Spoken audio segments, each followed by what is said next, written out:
It would perhaps not be too wrong to say that Mr. Harrigan's phone begins with all the exciting promises of films adapted from Stephen King's stories, but the work ultimately lets down on all fronts. Based on a novella by the same name, the new Netflix film follows a teenager named Craig who has a set of supernatural experiences after the death of Mr. Harrigan, an elderly man he was very close to.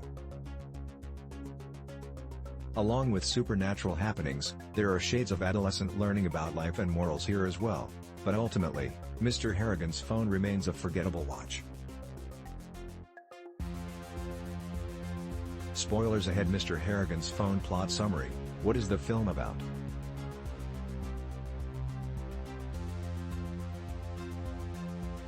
Through background narration, the film's protagonist, Craig, introduces his hometown of Harlow, Maine, as more of a quaint village with only a few important places and a bigger town by the name of Gates Falls close to it. Having moved away from Harlow in the present, Craig recounts his time spent there as a child and the unnatural experiences he had in Harlow. When still a young boy, Craig had lost his mother, and this incident had left a sad impression on both him and his father. While the father had lost his way in work and life after losing his love, young Craig felt that he could have somehow prevented her death, even though this was only a childish belief with no concrete reason. It was around this time that the local billionaire, the richest man in Harlow, Mr. Harrigan, took notice of him.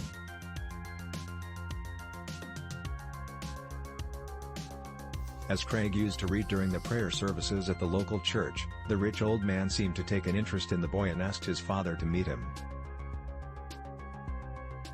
Mr. Harrigan soon hired Craig to visit his grand house every day and read to him books of all kinds, as the man was losing his eyesight. Although young Craig agreed to take up this work initially for the money and maybe even the company, he did grow a strong and caring bond with Mr. Harrigan over the next 5 years. After getting to know the old man personally, Craig also had an interest in knowing who exactly he was and had looked up the billionaire on the internet. Mr. Harrigan seemed to have been a businessman with a record of workers complaining of his strong-willed and somewhat ruthless nature, to the point that some of his workers had even taken their own lives. As a teenager, Craig started to attend high school at Gates Falls, and he found trouble with a school bully on the very first day.